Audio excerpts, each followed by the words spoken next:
Happy Sunday, beautiful patrons. As always, thank you for tuning in. Thank you for your love and your support. This is your Sunday message. It's been a while since I've just talked from the heart without any real outline or any bullet points to go by.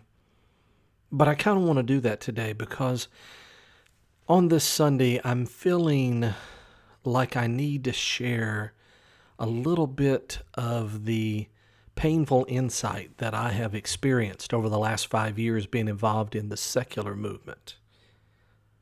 If you've read Hope After Faith, if you know very much about my story at all, then you probably perceived, if not read, that I spent a fair amount of my ministry career moving from one denomination to the other.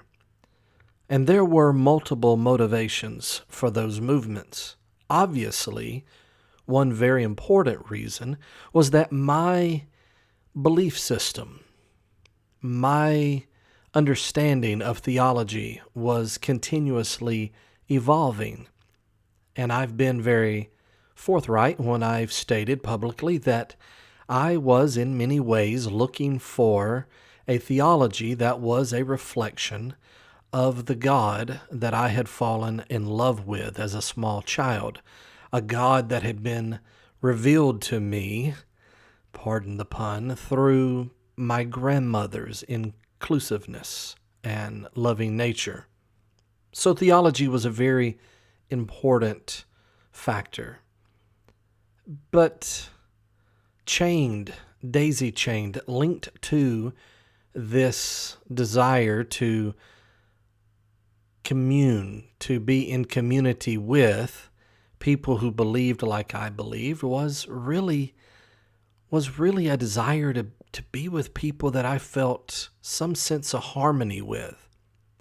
Not just on a theological level, though the theology had a great influence on how people within a certain community express themselves or what even their personality types may or may not be.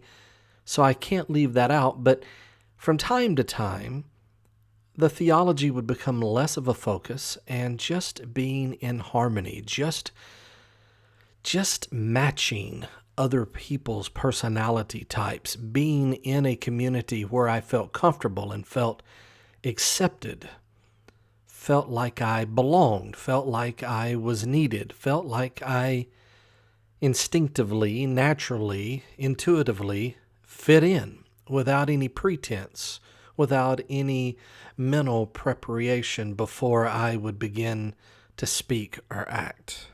Just a place for Jerry. Just a home for Jerry. Maybe that's what I'm really getting at. Maybe that's what I'm digging up today. There's no doubt that my home life was, as I grew up, was very chaotic and not necessarily beneficial for emotional growth. So it is very possible that I moved out of childhood and through adolescence, through my teenage years and into my early adulthood, still very much looking for a home, a place of complete and total acceptance.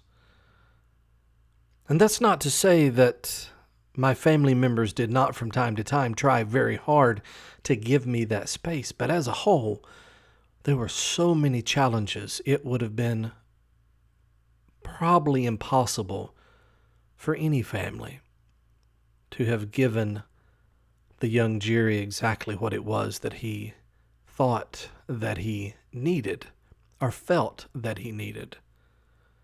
So it is not surprising that I went into my young adulthood and thus into the ministry still very hungry,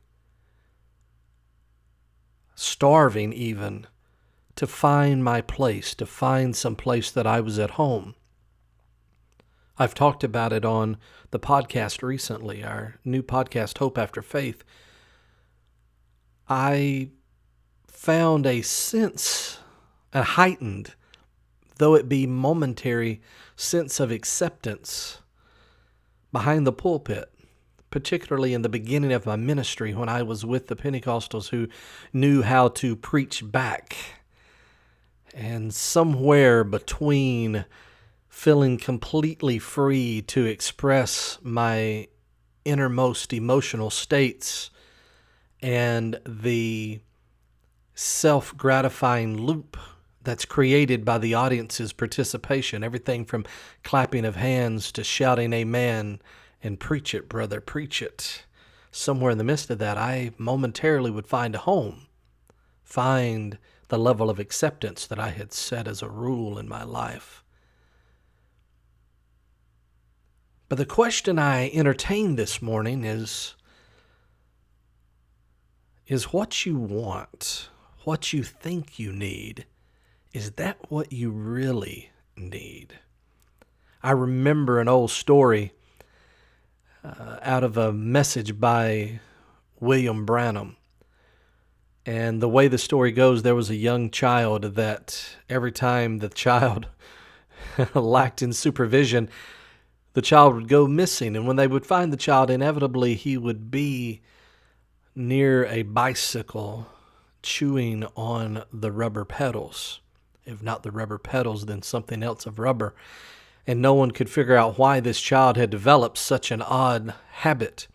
And finally, some old country doctor said, well, it must be because his body is lacking something that only the rubber can supply. And the point of this being embedded in a message by William Branham was to say that there was a God-shaped hole in each of us, and that's what we were looking for. That's what we were hungry for, because we were deficient in that area.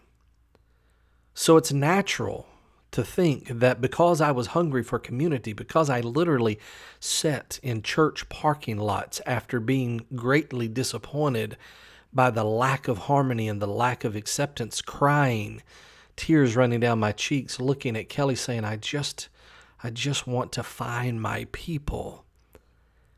Looking back on all that now, I think it's reasonable to ask, was my people what I really needed, or was it just what I wanted? Because we know as rational adults, what we want is not always what we need. I would say, looking back now, that what I actually needed was self-assurance, was a greater sense of self, internal confidence, pride in myself, self-love, if you will. What I thought I needed was nothing more than a signal, a warning sign, an indicator light that there was a problem.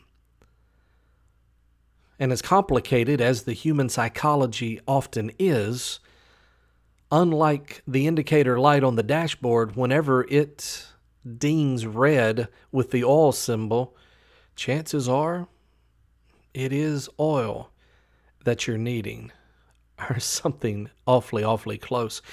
But in this complicated psychology of the human neurology, sometimes the indicator light dings red for acceptance, or even more relatable to our current situation, it may ding red with community.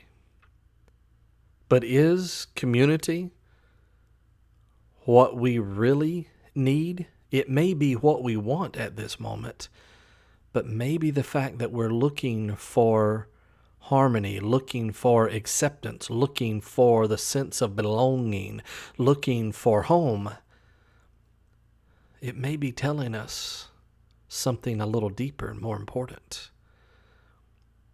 Maybe what we want is other people and their love and respect, but what we really need is to love ourselves. Be brave, my friends.